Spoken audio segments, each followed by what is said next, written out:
We have breaking news.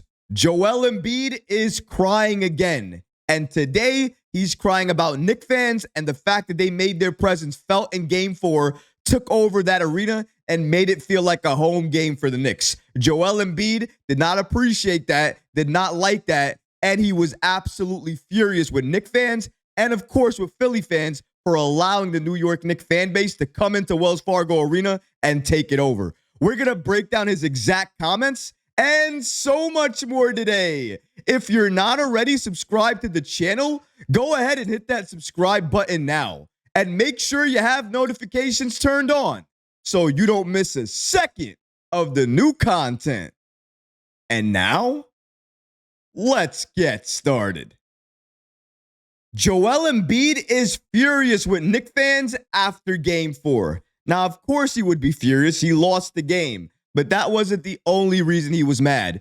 If you watched Game 4 like I did, all you saw and heard was a contingent Knicks fan base over there. All you could hear was Jalen Brunson MVP chants ring throughout Wells Fargo Arena. Sure, you heard some smattering of boos, but you heard a lot of cheers. Honestly, sometimes when Deuce McBride would shoot the ball, all I could hear was Deuce and nothing else. Not one Philly fan seemed like they were alive. It's like the Knicks fans went in there, and no matter if there were 50 of them or 100 of them, they made sure to drown out every single other noise so you could only hear the Knicks fan base. I loved it. I appreciated it. But a lot of Philly fans, they did not like it. They absolutely hated it. A lot of the Philly players absolutely hated it. But there was one man that hated it more than anyone else. And that's the reigning MVP of the league, Joel Embiid. Take a listen to his comments after Game 4 and what he had to say about the Knicks faithful traveling to Game 4 and making their presence known. Roll the footage. Court advantage here. How strange was it for you the past two games with the significant amount of Knicks fans in the house? Disappointing. I love our fans. Think it's unfortunate, and I'm not calling them out, but it is disappointing. Obviously, you got a lot of Knicks fans, and they're down the road and never seen it. And I've been here for 10 years.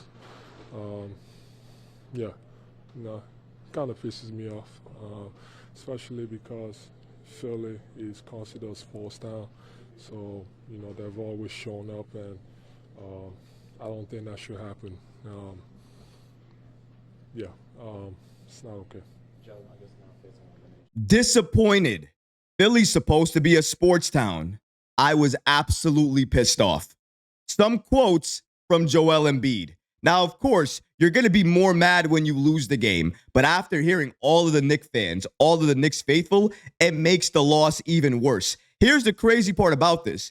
Game 3, I felt like there were a lot of Knicks fans in attendance as well, too. The problem is they really didn't have a lot to cheer for because the 76ers controlled that game more or less from start to finish, even though the Knicks did have their runs in Game 3. And then when the dirty play started happening in Game 3, it took all of the momentum out of the game. Obviously, the Knicks could never recover, and clearly the momentum shifted all the way back to the Philadelphia 76ers. But Game 4, the Knicks would not have it. Not only did the fan base show up in droves, but you could hear them without a doubt. Whether you were watching on TV in the arena, you could be outside the arena. I'm sure you could hear the Knicks fans, them chanting MVP for Jalen Brunson, shouting for Deuce, going crazy after these blocks the Knicks have had. It was just insane to watch. Joel Embiid even said it himself.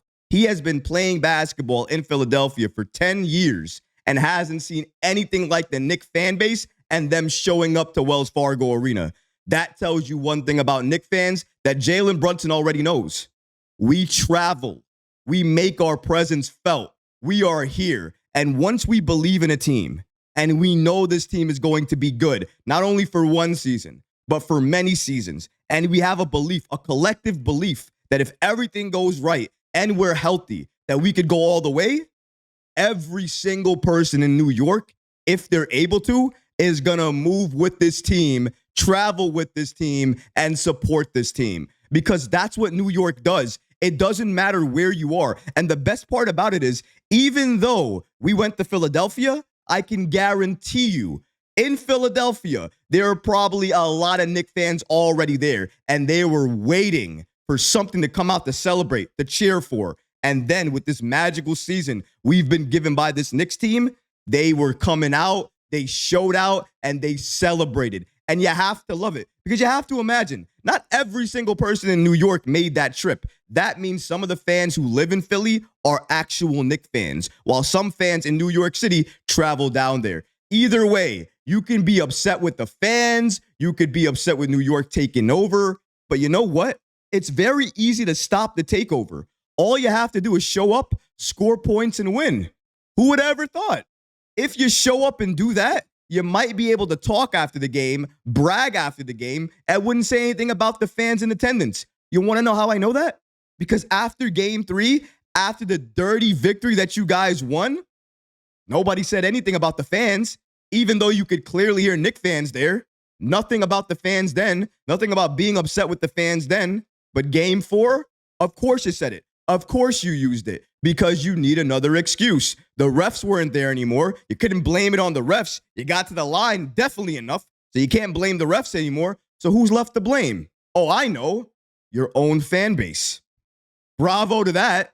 Now there's a great idea. Let's go ahead and attack the fan base that supported me throughout my entire regular season and this very disappointing postseason run. Because let's not forget, because I haven't forgotten, before we started the series, everybody said, even though the Knicks are facing the Sixers as the 2 seed, the Knicks are really more the 7 seed, and the Sixers, if healthy, would be the 2 seed. But I kept saying to anybody who would listen, where do we see a healthy Sixers team? Because all of that is predicated on Joel Embiid and his health.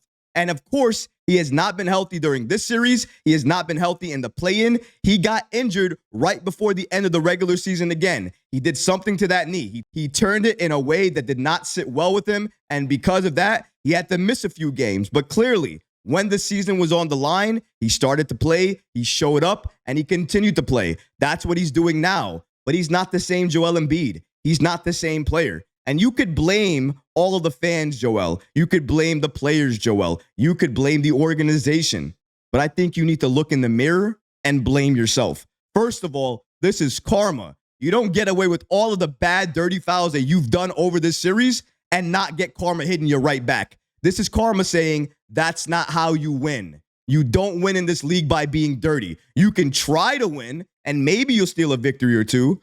But karma, man, it will always come back around and hit you when you least expect it. And right now, the 76ers did not expect this.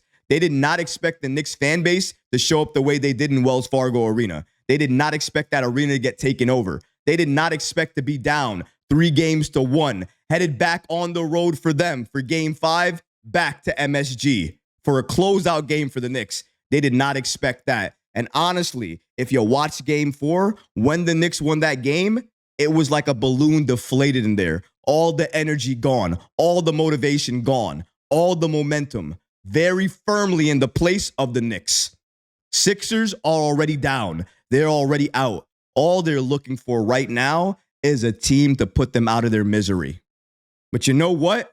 Jalen Brunson and the Knicks will gladly answer your request and put you out of your misery in game 5 tonight.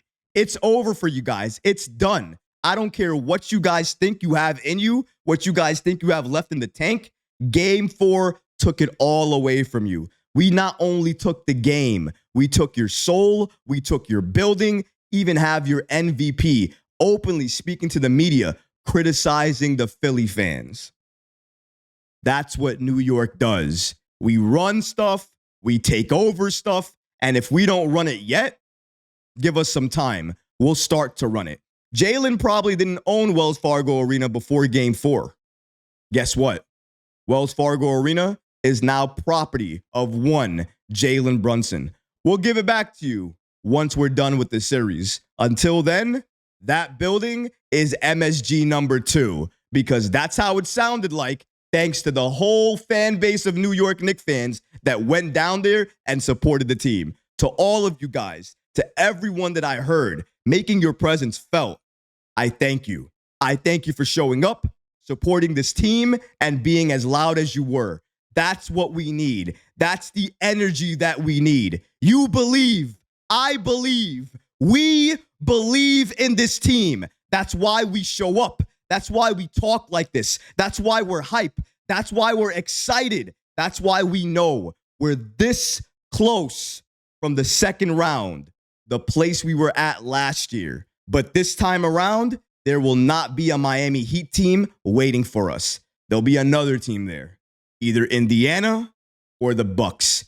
Either way, the Knicks are ready for the challenge. They're going to take on all comers, and they are ending this series in 5. Complain all you want to. Cry all you want to. I'm sure after the Knicks beat you down in Game 5 on vacation in Cancun, you'll have a lot of time to cry, talk together, and think about where it went wrong. How did it go wrong for Philly this year? Why they should have probably taken the Knicks a little bit more seriously. Why Paul Reed should have absolutely shut his mouth. Easier matchup, huh? Is it easy still? Is it? Is it? I don't think so. You want to ask Jalen Brunson and his 47 piece? Pretty sure he'll tell you as well, too. It ain't easy. You thought it was easy? Made the worst mistake in your life. Keep crying, Joel. Keep crying, Philly. It's all good. New York is here. We're hype, and we are happy. Game 5, so long, c'est la vie. It's over for you guys. Cancun for you, second round for us. New York, stand up. We are here. We have earned this moment. We have worked for this moment. Enjoy it. Embrace it. Acknowledge it. We're here. Let's go. New York Knicks forever. Always, we are taking Game 5, and we are not looking back. Let's go. But what about you guys? What do you think about Joel Embiid and his recent comments about Knicks fans and making their presence felt at Wells Fargo Arena? Let me know in the comments below, guys, because honestly, I would love to hear from you.